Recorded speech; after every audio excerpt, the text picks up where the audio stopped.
Hi everyone, welcome back to the Clock Shop. This is Jim with JR Clocker on eBay, and I had a customer ask me, how's this bell sound even though it has a hole in it?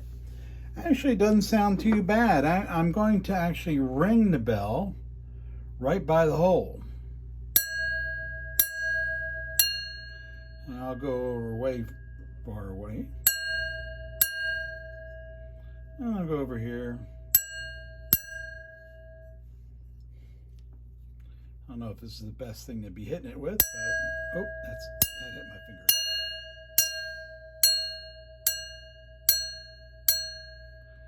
Anyway, you guys make the determination. This is a nice old bell, and it really looks like to me that this has always been here.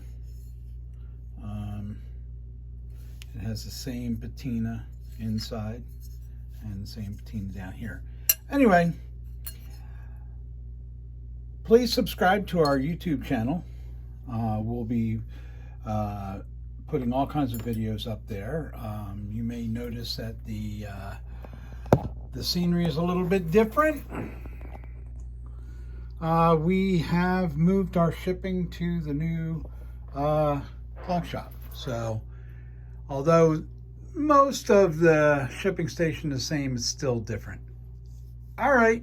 Well, listen, it's Friday, so you all have a great weekend, and we'll see you next time.